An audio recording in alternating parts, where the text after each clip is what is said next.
Assalamualaikum warahmatullahi wabarakatuh. Perkenalkan, nama saya Regita Permatasari. Saya adalah mahasiswa Fakultas Hukum di Universitas 17 Agustus 1945. Kali ini saya akan membahas mengenai sejarah BPUPKI, yaitu Badan Penyelidik Usaha-Usaha Persiapan Kemerdekaan Indonesia.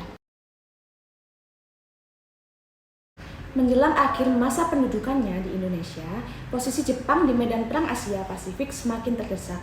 Sejak tahun 1944, kekalahan demi kekalahan dialami oleh Jepang di berbagai front, termasuk di wilayah Filipina dan Pasifik Selatan. Di dalam negeri jajahannya, termasuk Indonesia, muncul berbagai bentuk perlawanan rakyat. Kondisi tersebut membuat pertahanan Jepang semakin rapuh dan kekalahan hanya tinggal menunggu waktu. Untuk menarik simpati rakyat Indonesia agar tetap mendukung Jepang, pemerintah Jepang kemudian menjanjikan kemerdekaan di kemudian hari. Sebagai realisasi janji itu, pada 1 Maret 1945, pemerintah Jepang di Jawa yang dipimpin oleh Letnan Jenderal Kumakichi Harada membentuk sebuah badan bernama Badan Penyelidik Usaha-Usaha Persiapan Kemerdekaan Indonesia atau BPUPKI, atau dalam bahasa Jepang disebut Dokuretsu Junbi Chosakai. BPUPKI secara resmi dilantik pada 29 April 1945, bertepatan dengan hari ulang tahun Kaisar Jepang, yaitu Tenno Heika. Upacara pelantikan dihadiri oleh dua tokoh militer Jepang, yaitu Jenderal Itagaki dan Letnan Jenderal Ichiro Nagano.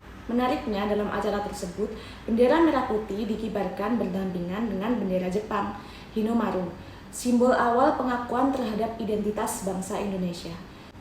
Ketua BPUPKI adalah Dr. Rajiman Weddiodiningrat dengan dua ketua muda, yaitu seorang penjabat Jepang bernama Ichibangase Yoshio atau Suchokan Cirebon dan RP Suroso.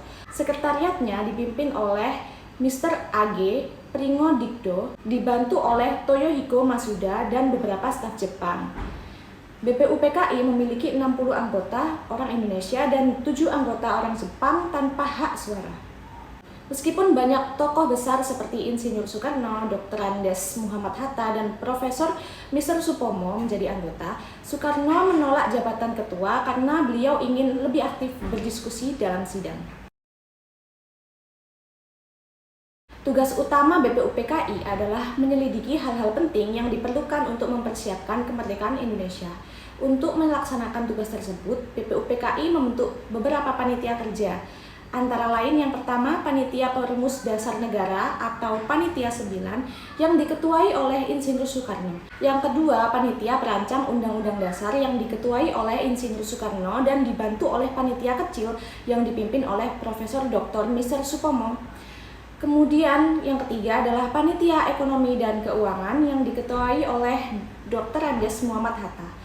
Dan yang keempat adalah Panitia Pembela Tanah Air yang diketuai oleh Abikusno Cokrosujoso.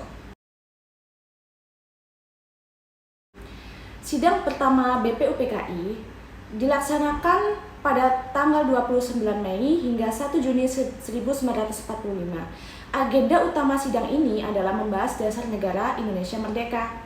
Beberapa tokoh yang menyampaikan pandangannya tentang dasar negara di antara lain, yang pertama adalah Muhammad Yamin. Dalam pidato berjudul Asas dan Dasar Negara Kebangsaan Republik Indonesia, Yamin mengusulkan 5 pokok dasar, yaitu yang pertama peri kebangsaan, yang kedua peri kemanusiaan, ketiga peri ketuhanan, dan 4 peri kerakyatan, serta 5 kesejahteraan rakyat yang dikemukakan pada tanggal 29 Mei 1945.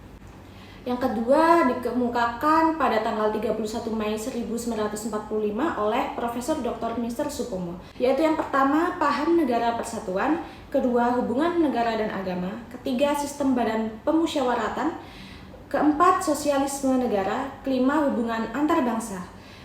Menurut Supomo, negara yang akan dibentuk harus mencerminkan kekeluargaan dan tidak memisahkan individu dari masyarakat. Dan yang ketiga dikemukakan oleh Insinyur Soekarno pada tanggal 1 Juni 1945. Dalam pidato monumental berjudul Lahirnya Pancasila, Soekarno mengusulkan 5 prinsip yang disebut Pancasila, yaitu yang pertama, kebangsaan Indonesia, kedua, internasionalisme atau peri kemanusiaan, ketiga, mufakat atau demokrasi, keempat, kesejahteraan sosial, kelima, ketuhanan yang Maha Esa. Usulan ini disambut antusias dan menjadi cikal bakal negara Indonesia. Namun, sidang pertama belum mencapai kesepakatan tunggal tentang dasar negara, sehingga pembahasan dilanjutkan di luar sidang formal. Sambil menunggu masa sidang ketua, 9 anggota BPUPKI membentuk Panitia 9 yang beranggotakan Insinyur Soekarno sebagai ketua, Dr. Andes Muhammad Hatta, Mr. A.A. Maramis, Abi Kusno Cokro Sujoso, Haji Agus Salim, Abdul Kahar Muzakir, Mr. Ahmad Subarjo, Mr. Muhammad Yamin, KH Wahid Hashim. Panitia ini bertugas menyusun rancangan pembukaan Undang-Undang Dasar yang sekaligus memuat asas dan tujuan negara. Pada 22 Juni 1945, mereka berhasil merumuskan naskah yang disebut dengan Piagam Jakarta atau Jakarta Charter.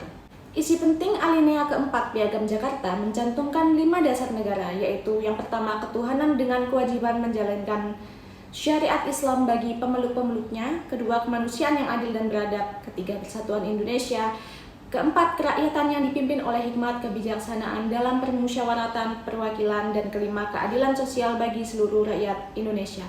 Dan Piagam Jakarta inilah yang menjadi cikal bakal Pancasila dan pembukaan Undang-Undang Dasar Negara 1945. Sidang kedua BPUPKI pada tanggal 10-17 Juli 1945. Sidang ini membahas mengenai rancangan Undang-Undang Dasar dan pembukaannya.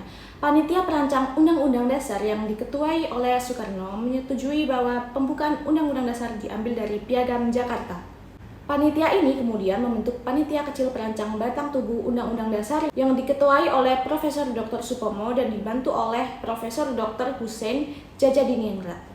Pada 14 Juli 1945, Soekarno melaporkan hasil akhir panitia kepada sidang, yang meliputi 3 hal pokok.